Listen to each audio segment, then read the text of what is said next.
বিয়নী এয়া চাহ আনিলোঁ, আহক। আৰু মাইনা চাহ লোৱা। দিয়া। দিয়ক বিয়নী চাহ টোপা খাই লওঁ আৰু।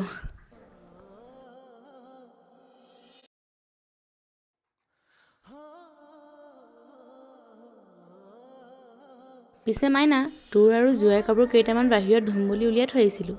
কাপোৰকেইটা কোনে ধুলে? বিয়নী, মই ধুলোঁ আকৌ। মোৰ গা বেয়া হ'লেচোন তাই ঘৰৰ সকলো জঞ্জাল কৰিব পাৰে, আৰু তাই এতিয়া কৰিব নোৱাৰা হ'ল।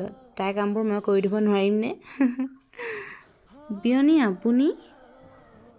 চাওক বিয়নী, এতিয়া মই ক'বলৈ গ'লে কথাটো দীঘলীয়াই হ'ব, কিন্তু দুটামান কথা আপোনাক কৈ থওঁ। মোৰ মানেকত বোৱাৰী আৰু ছোৱালী দুয়োটা সমানেই। আৰু আপুনি ভাবিব পাৰে, মই আপোনাৰ ছোৱালীজনীক ইয়াত বোৱাৰী হিচাপে ৰাখিছোঁ। মাইনাক মই কেতিয়াও কোনোদিন বোৱাৰী অনুভৱ হ'বলৈ দিয়াই নাই।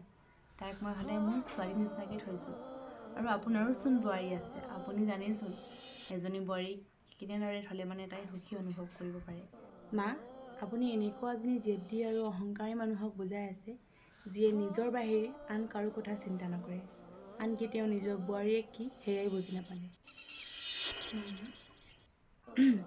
এতিয়া যদি তোমাৰ বেমাৰ আজাৰো হয়, প্ৰথমতে মই নাথাকিম, বৌহে থাকিব। তুমি যদি কথাষাৰ দৰকৈ ভাবি চাব পাৰা, মই ভাবি চাবা, আৰু চাবা যাতে পাছত কথাবোৰ দেৰি হৈ নাযায়।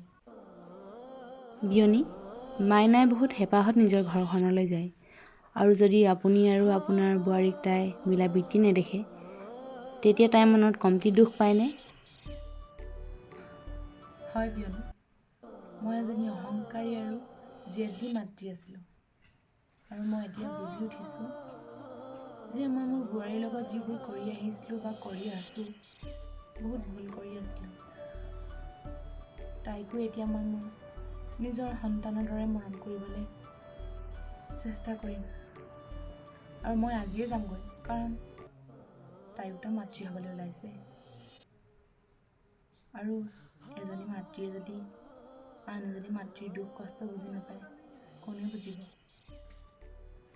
তই মাইনা, তই দাদালৈ ফোন লগা, মই যামগৈ আজি।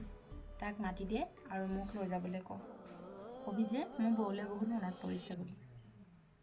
হ'ব এতিয়া, চাহ খায়ো শেষ হ'ল, ভাতৰ যোগাৰ কৰোঁগৈ ব'লক বিয়নী, আমি দুইজনীয়ে। এতিয়া আপুনি যদি বুজি পাইছেই, তেনেহ'লে ব'লক ৰন্ধা বঢ়াত লাগিবই।